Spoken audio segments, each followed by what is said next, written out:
معراج ته بللو او دا د رجب اخیری یا یو یا دو ورځ به پاتې وي. نو نبی علیہ الصلوۃ والسلام د معراج واقعه په دوه حصو کې چې کوم دی هغه تقسیم وا. یو حصہ د معراج د نبی علیہ الصلوۃ والسلام هغه چې کوم دی د بیت الله نه بیت المقدس پورې وا او نبی علیہ الصلوۃ والسلام په بیت المقدس کې بیت المقدس پورې په بوراک باندې هغه چې کوم دی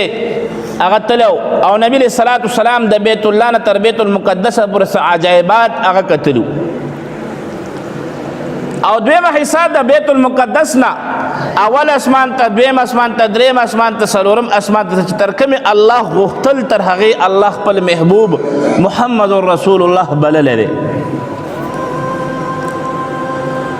نو نبی علیہ الصلوۃ والسلام چې کله اسمانونو ته لاړو د ابراهیم علیہ الصلوۃ والسلام سره د نبی علیہ الصلوۃ والسلام ملاقات وشو.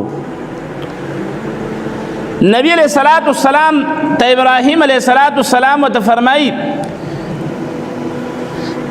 چې اے د انبیاء سردارا او اے زما بچوړیا خپل امت ته ووایه چې جنت دا بس یو ډاګه ده یو دشته ده پدې کې سشته نه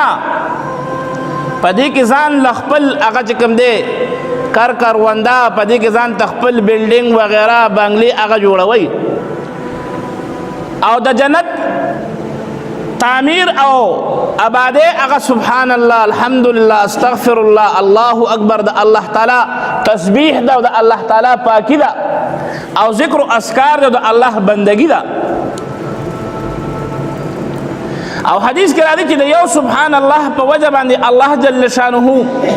انسان ته په جنت کې یو عظیم اون هغه چې کوم دی هغه لګي. د سورۃ یوسف د الله جل شانه د قرآن مجید